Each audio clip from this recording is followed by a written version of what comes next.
پاکستان کے بننے کے بعد، بلکہ شیعہ اور سنی بڑی پولائٹی سے، بڑے کنڈیوسو سے، بڑے ایک دوسرے سے مل جل کے رہ رہے تھے. لیکن پھر یہاں پہ ایسی تنظیمیں بنی جو فورن اسپانسرڈ تنظیمیں تھی اور انہوں نے سیکٹریزم کو جنم دیا. تو آپ کو آئیڈینٹیفائی کرنا چاہیے تھا، یہ دیکھنا چاہیے تھا کہ کون کون سے وہ گروپس ہیں جو ان کی مدد کریں، کون سے ممالک ہیں جو ان کو سپورٹ کریں، ان سے آپ کے تعلقات کیا ہوں گے، ان کو آپ کیا ایڈوائزری دیں گے کہ جی آپ ان گروپ کی جو پیٹرنیج ہے وہ ختم کر دیں. لیکن یہ ہم نے ان کے خلاف لڑے تو ضرور. ہم لڑنے والے کون تھے؟ آپ کی انٹیلیجنس ایجنسیز تھی، یا آپ کی پولیس تھی، یا آپ کے عسکری ادارے تھے، یا رینجرز تھی. ان کے خلاف جو پالیسی لڑنے کے لیے بنی وہ ایک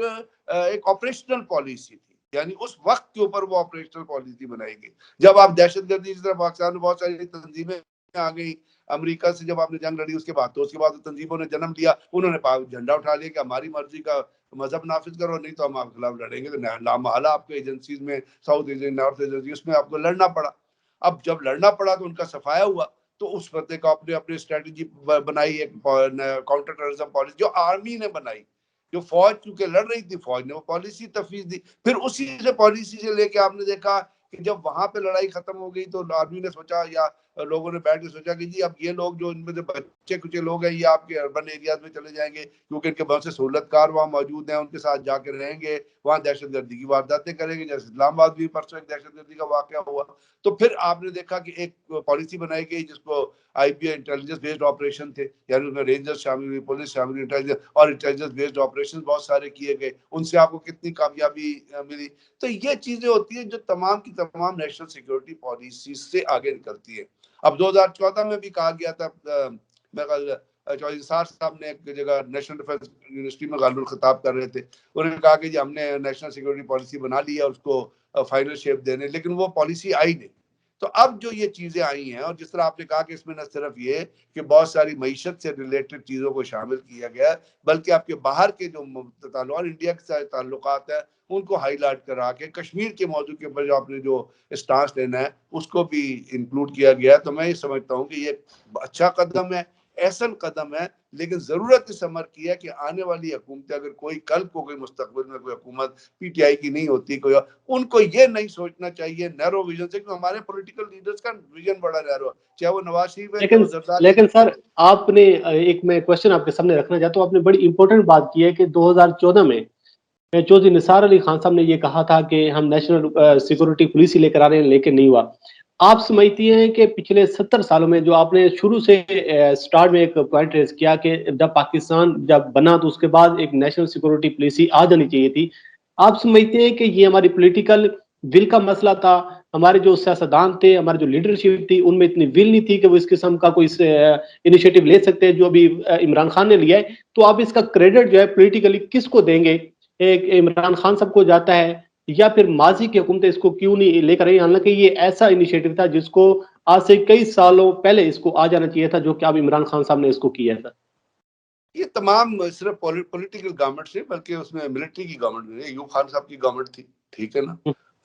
اپنا اس کے بعد ضیاء الحق اتنا عرصہ رہے، پھر پرویز مشرف اتنا رہے، درمیان میں پولیٹیکل ٹینیورز کم ہی رہے. تو میرا خیال یہ تمام کی کمبائنڈ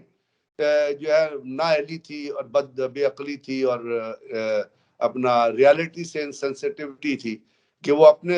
اقتدار کو طول دینے کے لیے تو مختلف الیکشن پالیسیز لاتے رہے. اپنا ایوب خان صاحب کا دور بہت اچھا دور تھا، بہت اچھا دور تھا. یہ جو آپ کو بجلی تھوڑی ملی ہوئی ہے، یہ جو آپ کو گندم آپ کھا رہے ہیں، یا بڑے جو ڈیم آپ کے لگے تھے، کس وقت ایوب خان صاحب، آپ ان کو پولیٹیکلی جتنا ڈسکریڈٹ کریں، لیکن I think that was the best stay for Pakistan, best era for Pakistan, کہ اس وقت ڈیولپمنٹ بھی ہوئی. اور آپ نے دیکھا کہ اس میں آپ کا ایک جو اپنا ڈیولپمنٹ پلان تھا وہ ساؤتھ کوریا بھی لے کے گیا، because you are an emerging economy. لیکن اس کے اندر پھر ایوب خان صاحب کی ایک چیز کو 1965 کی وار جو ہو گئی، اور اپنا irrational وار تھی، اگر نہ ہوتی تو اس میں آپ اسی طرح معاشی طور پہ آگے چلتے رہتے. پھر 1971 کا ڈیبیکل آیا، اس کے بعد بھٹو صاحب آئے، انہوں نے بڑی پالیسی لے کے آئے، انہوں نے پاکستان کی اکانومی کو دھچکا دیا، بہت بڑا ضرب لگائی جب انہوں نے پرائیویٹائزیشن یہ جو کر دی، اور اتنے بڑے. لیکن سر اگر آپ اسپیسیفک اس چیز کو اگر آپ ایڈریس کریں تو یہ آپ نہیں سمجھ رہے کہ یہ جو چاہے آپ جو فوجی دور تھے یا پھر پولیٹیکل دور تھے جو بھی تھے، تو یہ جو ایک بڑا انیشیٹو ہوا ہے اس کو پہلے آ جانا چاہیے تھا، یہ ان کی سب سے بڑی ناکامی تھی، جو کہتے ہیں کہ ہم نے ملک کی مفاد میں یہ کچھ کیا، ہمیں فلاں کام نہیں کرنے دے رہا، فلاں کام نہیں کرنے دے رہا۔ اب بھی تو ایک پولیٹیکل سیٹ اپ ہے جس نے یہ انیشیٹو لیا ہے، جس کو سول اور عسکری اداروں نے مل کر ایک اس کو پورا پلان ترتیب دیا۔ تو یہ جو ان پر الزام دیا جاتا ہے کہ جی ہمیں فلاں کام نہیں کرنے دیتے، فلاں کام نہیں کرنے دیتے، اس کو کس طریقے سے دیکھتے ہیں سر آپ؟ یہ تو سارے لیم ایکسکیوزز ہوتے ہیں نا، فلانا کام نہیں کرنا۔ جب آپ کام نہیں کرنا چاہتے تو آپ دیکھیں، ایک یاد رکھیے گا، فیلڈ لیڈرشپ جو ہوتی ہے نا، جو ڈیفیٹسٹ شکست خوردہ لیڈرشپ جو ہوتی ہے، وہ ہمیشہ اپنی ناکامیوں کا الزام جو ہے وہ دوسرے لوگوں کے اوپر، ہمیشہ ایک پرنسپل، ایک اصول یاد رکھ دیجیے گا۔ جیسے اب ہمارے یہاں جو بھی حکومت آتی ہے وہ کہتی ہے کہ فلانا پچھلوں نے یہ کر دیا۔ اب عمران خان صاحب یہ کہتے ہیں کہ پچھلے چھوڑ کے گئے، وہ چیزیں اپنی الگ جگہ پہ، لیکن میں یہ عرض کر رہا ہوں، اگر آپ نیشنل سیکورٹی پالیسی کے حساب سے بات کریں تو یہ ایک بہت احسن قدم ہے، میں نے آپ کہا، اس پولیٹیکل گورنمنٹ کا، کیونکہ پہلے چاہے پولیٹیکل گورنمنٹ رہی یا ملٹری کی حکومت، وہ نیشنل سیکورٹی پالیسی انہوں نے نہیں بنی۔ ایک ڈیفنس پالیسی آپ کی بنی تھی، وہ بھی ایک سول کیئر ٹیکر گورنمنٹ، معین قریشی صاحب تھے، انہوں نے ایشو کی تھی وہ ڈیفنس پالیسی، اور انہوں نے بڑی ہری میں اس کو ایشو کیا تھا جانے سے پہلے۔ اس کے اندر بہت سارے گرامیٹیکل مسٹیکس آپ کو ملیں گی، لیکن آ گئی تھی۔ اس کے علاوہ آپ کے کسی دور میں کسی لیڈر نے، چاہے وہ ضیاء الحق صاحب تھے، چاہے وہ مشرف صاحب تھے، چاہے وہ نواز شریف تھا، چاہے کسی نے یہ نہیں سوچا کہ نیشنل سیکورٹی پالیسی کو ایک فائنل شکل دے کے پاکستان کی بیسس پہ لے کے، اور پھر اس کو over a period of time review ہوتے رہنا چاہیے تھا، بڑھتے ہوئے چیلنجز کے ساتھ اور بڑھتی ہوئی ڈیمانڈز کا۔ تو اب یہ پولیٹیکل گورنمنٹ کو آپ کو یہ کریڈٹ دینا پڑے گا کہ انہوں نے اس کا اجرا کیا ہے، اور جیسے میں آپ سے کہتا ہوں، امید یہ کرنی چاہیے کہ اگر اس کے بعد پی ٹی آئی کے بعد کوئی اور حکومت آتی ہے تو وہ اس کو پی ٹی آئی کے ویژن سے نہ دیکھے، بلکہ اس کو بالکل سر، پاکستان کے ریاست کا جو انٹرسٹ ہے اس کی ویژن سے دیکھے، کیونکہ ہمارے ہاں لیڈرز کا ویژن بہت چھوٹا ہے، دے آر ویری نیرو، چاہے وہ شہباز شریف ہے، چاہے نواز شریف ہے، چاہے زرداری ہے، چاہے بلاول ہے، they are very narrow vision people, they do not have broad vision کہ نہیں ملک کی بالکل یہ سر تقدیر آپ کو نے، اگلے 10 سالوں، یہ صرف اپنے رول کو اسٹرانگ کرنے کے ویژن کو دیکھتے ہیں، باقی دے آر لیسٹ کنسرنڈ کہ کیا ہو رہا ہے کیا نہیں ہو رہا ہے۔ بالکل آپ نے تو سر بڑی درست دکھ بات کی کی ہے۔ بات ہے۔